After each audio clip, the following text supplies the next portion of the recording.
제가 중학교 때 일이니 90년대 후반이겠군요. 당시 저는 의정부 간흥동에 살고 있었습니다. 평안운수라는 버스회사 뒤편에 살았습니다.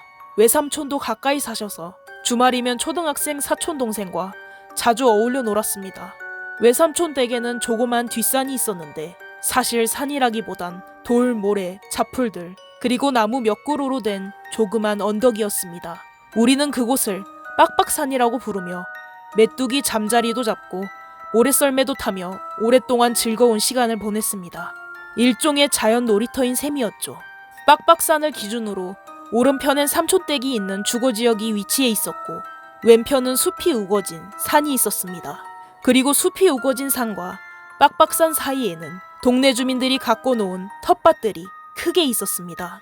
사촌동생 혹은 친구들과 사슴벌레를 잡으러 갈 때면 텃밭을 5분 정도 가로질러 숲까지 걸어가곤 했습니다.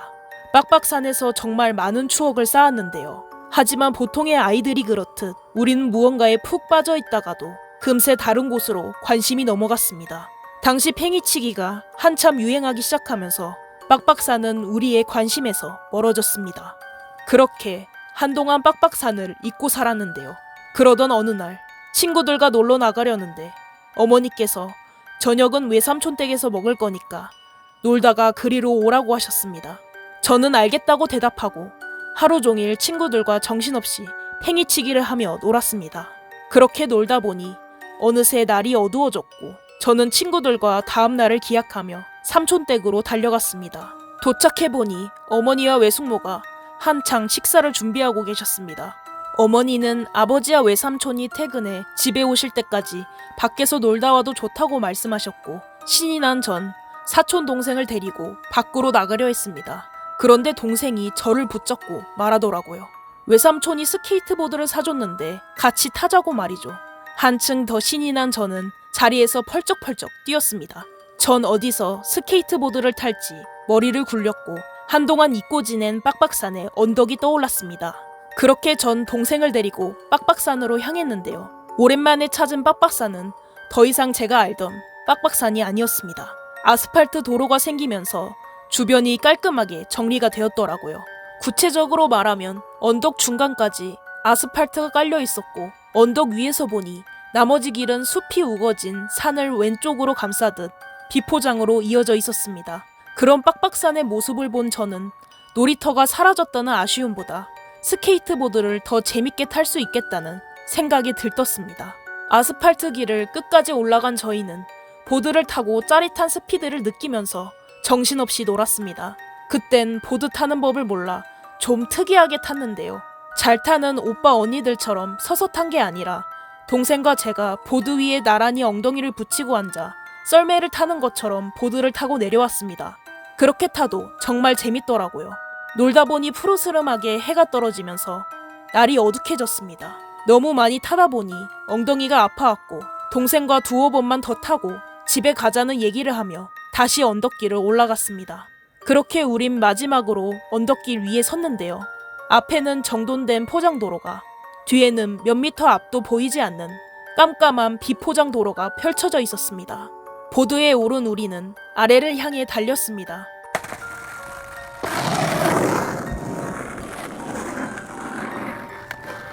그리고 여기서 일이 벌어졌습니다.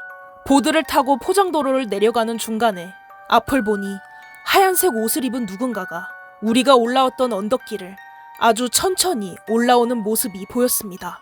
우리는 그 누군가를 스쳐 지나갔고 내리막 막바지에 멈춰 섰는데요.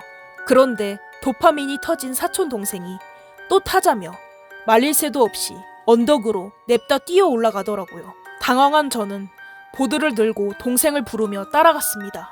그렇게 올라가면서 보니까 중간에 스쳐 지나간 사람이 보였습니다.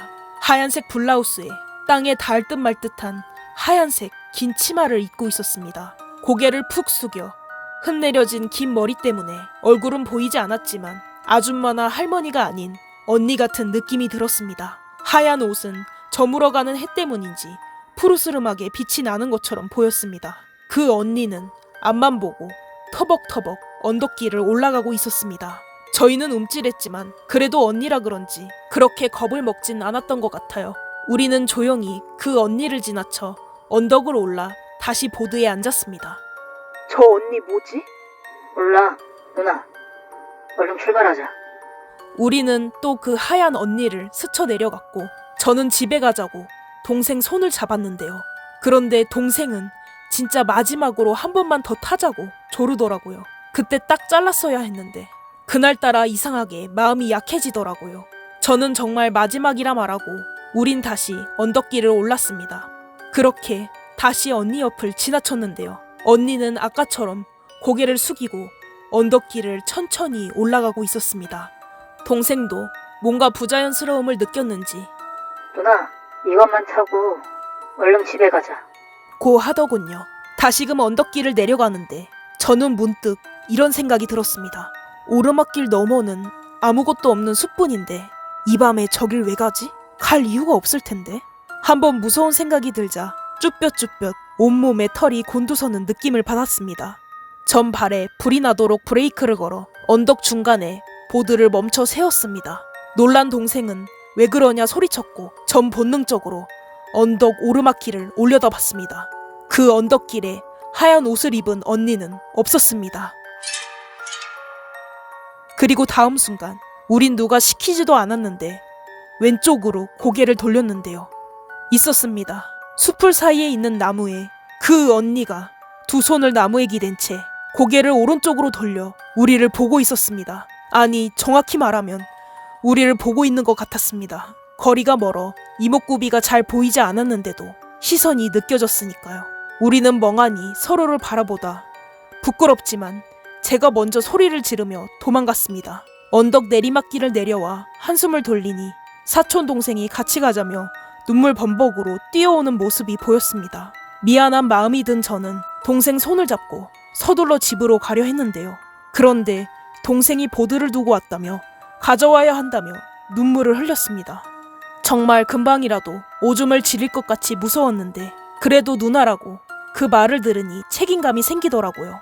동생한테는 꼼짝 말고 있으라 말하고 돌멩이 하나를 집어든 저는 동생의 울음소리를 뒤로하고 다시 언덕을 올랐습니다. 한 발자국 내디딜 때마다 사방팔방을 돌아봤습니다. 뭐라도 나타나면 돌로 찍어버리려고요. 공포가 극에 달하니 화가 치밀어 오르더라고요. 좀 올라가니 또랑에 빠져있는 스케이트보드가 보였습니다. 미친 듯이 달려가 보드를 꺼내 나름 머리를 쓴다고 보드를 타고 빠르게 내려왔습니다. 손발이 벌벌 떨렸고 뒤에선 언니의 웃음소리가 들리는 것만 같았습니다. 언덕을 내려온 저는 동생을 데리고 서둘러 집으로 돌아갔습니다. 그리고 외삼촌과 부모님께 있었던 일을 말했는데요. 요즘 동네에 그런 미친 여자가 돌아다니냐. 안 다쳤음 다행이다. 경찰에 말해놓겠다며 놀란 저희를 달래주셨습니다. 귀신이란 생각은 아예 안 하시는 것 같았습니다. 어쨌든 그날 이후 지금까지도 빡빡산 근처는 안 갑니다. 그날 제가 본 건 뭐였을까요? 귀신이 아니라 사람이라면 왜 숲에 들어가고 있었던 걸까요? 오늘 준비한 이야기는 여기까지입니다. 구독과 좋아요, 알림 설정은 저희에게 큰 도움이 됩니다. 시청해주셔서 감사합니다.